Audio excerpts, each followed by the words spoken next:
Apa kabar Anda? Sedang berpikir apa Anda sekarang? Berpikir adalah sesuatu yang terkadang berdampak kebaikan ataupun keburukan. Al-Imam Ibnu Qayyim rahimahullah berkata di dalam kitab Miftah Daris Sa'adah, aslu kulli khairin wa aslu kulli syarrin wal fikr.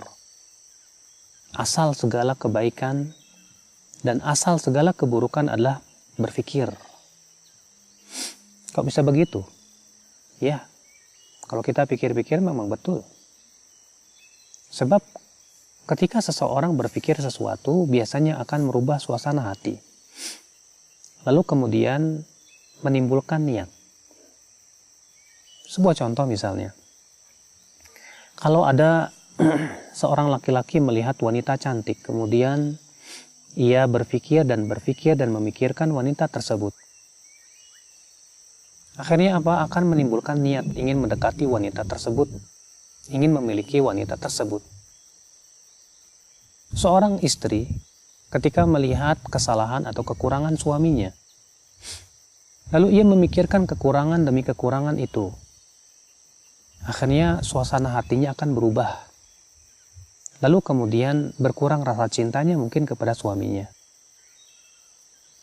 Seseorang yang berpikir tentang dahsyatnya kehidupan akhirat, lalu ia memikirkan bagaimana beratnya siksa api neraka dan indahnya surga, maka suasana hatinya akan berubah.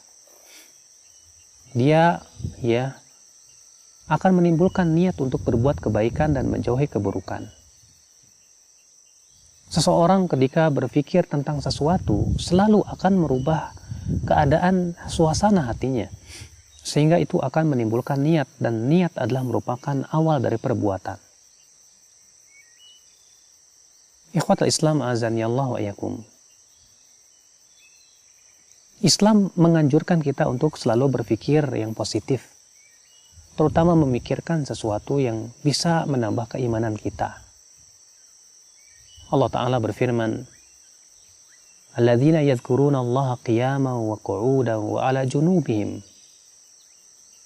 yaitu orang-orang yang senantiasa berzikir kepada Allah, mengingat Allah ketika ia berdiri, ketika ia duduk, ketika ia berbaring, wa yatafakkaruna fi khalqis samawati wal ard, dan ia memikirkan tentang penciptaan langit dan bumi. Ia berpikir tentang penciptaan dirinya.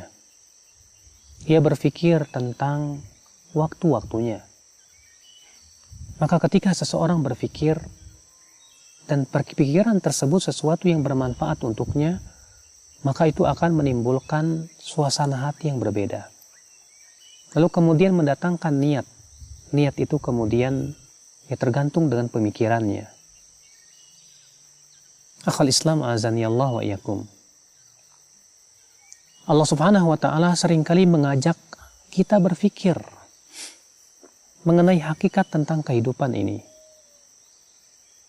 Seperti Allah Ta'ala berfirman mengajak kita berpikir,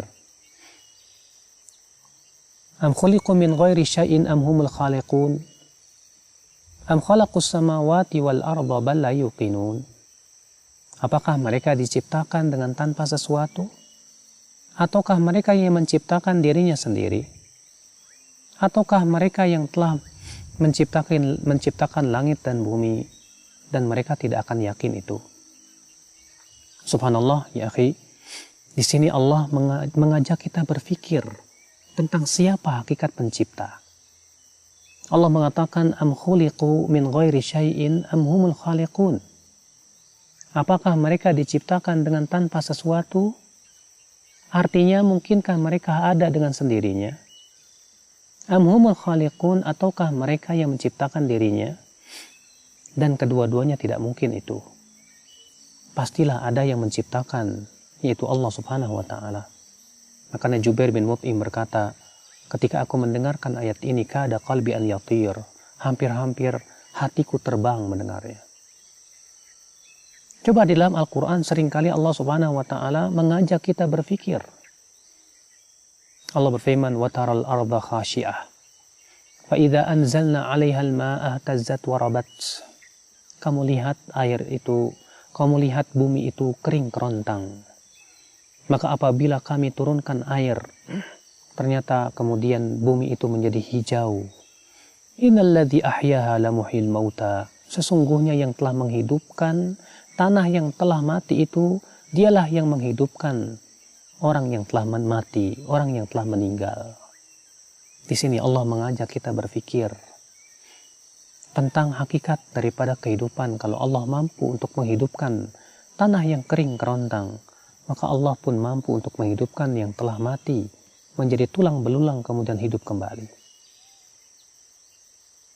Berpikir yang positif memberikan dampak yang sangat baik dalam kehidupan. Ketika seseorang berpikir bagaimana menggunakan waktu-waktunya untuk yang lebih bermanfaat, lalu ia memikirkan tentang kerugian yang sangat dahsyat ketika ia menyia-nyiakan waktunya, maka akan menimbulkan niat dan keinginan bagaimana untuk mempergunakan waktu itu semaksimal mungkin dalam ketaatan kepada Allah atau mendapatkan pahala. Tapi ketika seseorang disibukkan dengan memikirkan syahwat dan syahwat, maka akan tumbuh atau timbul niat untuk melakukan sesuatu yang dilarang oleh Allah Subhanahu wa taala.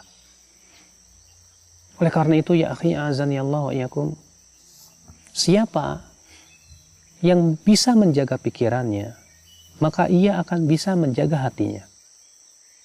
Dan siapa yang bisa menjaga hatinya, maka ia akan terlindung perbuatan dan lisannya.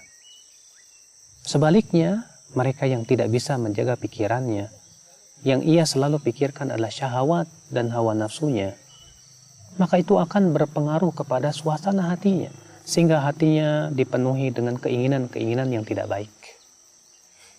Padahal ya akhi, keinginan itu adalah merupakan kekuatan. Ya, ketika seseorang menginginkan kebaikan, maka itu adalah kebaikan buat dirinya. Dan itu asalnya adalah dari pemikiran ya akhwal Islam azani Allah wa iyyakum. Oleh karena itu ya akhwal Islam azani Allah wa iyyakum, mari kita berpikir tentang hal-hal yang positif, tentang diri kita, tentang agama kita, tentang kehidupan kita, tentang masa depan kita di akhirat. Ya, ikhwatal Islam azani Allah wa iyyakum. Allah menciptakan hati untuk berpikir, menciptakan mata dan telinga juga untuk menggunakan hal tersebut berpikir. Ketika mata kita gunakan untuk berpikir, hati kita gunakan untuk berpikir, ya kemudian kita cerna dengan akal sehat kita, saya yakin itu akan memberikan dampak yang sangat luar biasa dalam kehidupan. Oleh karena itulah Islam turun untuk orang-orang yang berpikir. Sementara orang yang tidak menggunakan akal pikirannya, pasti dia akan terombang-ambing dalam hawa nafsunya. Lihat saja, ya orang-orang yang disebutkan oleh Allah bahwa mereka lebih buruk daripada binatang ternak. Kenapa? Karena mereka tidak mempergunakan akal pikirannya untuk memikirkan tentang hakikat kehidupannya. Allah berfirman, وَلَقَدْ ذَرَأْنَا لِجَهَنَّمَ كَثِيرًا مِنَ الْجِنِّ وَالْإِنسِ لَهُمْ قُلُوبٌ لَا يَفْقَهُونَ بِهَا. Sungguh kami telah mempersiapkan untuk neraka jahanam penduduk-penduduknya daripada manusia dan jin. Mereka punya hati, tapi mereka tidak gunakan untuk berpikir, memahami. Mereka mempunyai mata, tapi tidak digunakan untuk melihat tanda-tanda kebesaran Allah. Mereka mempunyai telinga, tapi tidak digunakan untuk mendengarkan ayat-ayat Allah. Mereka itu, kata Allah, seperti binatang ternak, bahkan lebih sesat lagi. Kenapa? Karena ia tidak mempergunakan akal pikirannya untuk memikirkan sesuatu yang positif dalam hidupnya, tentang tujuan hidupnya, tentang untuk apa ia hidup di dunia ini. Semoga kita termasuk orang yang senantiasa berpikir positif ya akhi. Hari ini kita sedang berpikir apa? Esok dan lusa kita berpikir apa? Semoga itu menjadi kebaikan. Subhanakallah bihamdik. Asyhadu an la ilaha illa anta astaghfiruka wa atubu ilaik. Wassalamualaikum warahmatullahi wabarakatuh.